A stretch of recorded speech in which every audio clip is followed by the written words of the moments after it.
Concernant les oreillers mémoire de forme, une remarque qui peut revenir de temps en temps, c'est « j'ai essayé du mémoire de forme pour mes cervicales, ça ne me plaît pas.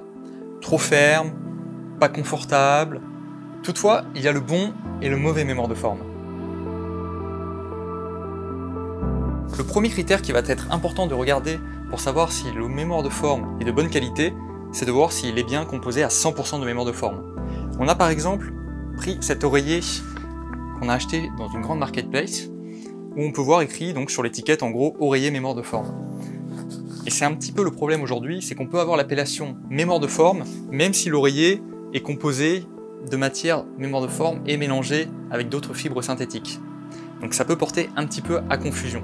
Donc bien vérifier la composition, si c'est 10% de mémoire de forme ou bien 100% de mémoire de forme, comme on pourra le voir par exemple sur ce modèle Asclepios de notre gamme, où on peut voir au garnissage qu'on sera à 100% sur de la mémoire de forme. Pour bénéficier au maximum de cette qualité et de ce qu'apporte la mémoire de forme, il faut donc vraiment aller sur du 100% mémoire de forme.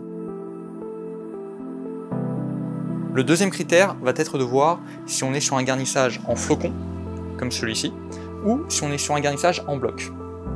La différence, c'est que sur un garnissage flocon, celui-ci aura tendance à s'éparpiller un petit peu dans l'oreiller pendant vos nuits.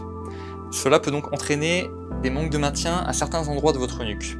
Alors qu'avec un garnissage en bloc, le confort est vraiment uniforme sur toute la surface de l'oreiller, donc peu importe vos mouvements pendant la nuit, vous allez retrouver le même positionnement. Le troisième critère qui va être à vérifier, ça va être la densité de la mémoire de forme. La densité ne fait pas la fermeté. Souvent, on a tendance à penser que plus c'est dense, plus c'est ferme, ce qui est logique, mais c'est un petit peu contre-intuitif, mais ça ne sera pas le cas. La densité va avant tout représenter la résilience de la mousse. Autrement dit, sa capacité à bien revenir à sa forme initiale une fois qu'il n'y aura plus votre tête posée sur l'oreiller. Si la densité n'est pas de qualité, au bout de certaines nuits, il se peut que la mémoire de forme reste dans sa position affaissée, et donc on parle alors de déformation.